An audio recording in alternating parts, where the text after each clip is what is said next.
my name was not on the list. I feel so kawawa, so frustrated, and so down, so mad. They hugged me. When I went up, umiyak na ako doon. Nadine Samonte nagsalita na tungkol sa pag-itsapera sa kanya sa Jamie Gala 2024. Sa latest vlog ni Mama OG Diaz sa Showbiz Update, hiningan nila ng reaksyon ng aktres sa si Nadine Samonte hinggil sa di umano'y hindi pala siya invited sa Jamie Gala 2024. Ayon sa naging pahayag ni Nadine Samonte, halos isang taon daw niyang pinaghandaan ang gala, ginastusan at binigyan ng oras kasama ang kanyang glam team. Pinag-isipan at pinagplanuhan nila ng maigi para maging perfect ang gabing iyon para sa aktres.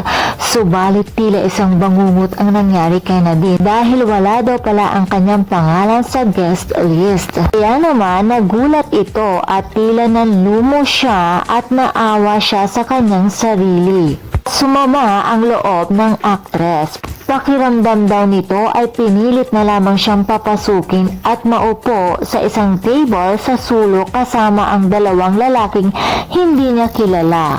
At ayon pa sa kwento ni Nadine, nagpakilala pa daw ito na isa siyang kapuso artist at may upcoming show ito sa GMA at ito ang Forever Young. Maging ang kanyang asawa ay masama din ang loob sa sinapit ni Nadine kaya naman hindi napigilan ng glam team ni Nadine na ilabas ang sama ng loob sa GMA. Subalit nilinaw naman ni Nadine na bagamat hindi naging maganda ang na-experience niya sa event, nagpapasalamat pa din daw ito sa GMA sa pag-imbita nila sa kanya at binigyan pa daw ito ng trabaho.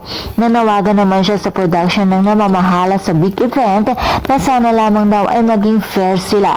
Bagamat hindi daw siya big star, subalit sana lamang daw ay tratuhin din siya ng tama. Sana ay hindi na maulit ang ganitong insidente. At ayon naman kay Mama Ochi, hindi naman daw sinisisi ni Nadine ang GMA, kundi ang may kasalanan daw ay ang production ng Jamie Galas. Sana lamang daw ay ayusin nila ang kanilang trabaho, lalo na at katulad ni Nadine, pinaghandaan talaga niya at binigyan ng importansya ang Jamie Gala 2024 kaya hindi deserve ni Nadine na tratuhin siya ng ganoon. Kahit naman sino, talagang sasama ang loob kapag ganoon ang nangyari na ang alam mo sa sarili mo ay invited ka pero hindi naman pala dahil wala ka sa guest list. Kaya mga chikadoras, ano naman kaya ang masasabi nyo sa isyong ito? And for more showbiz update, please don't forget to like, share, and subscribe my channel. Thank you for watching.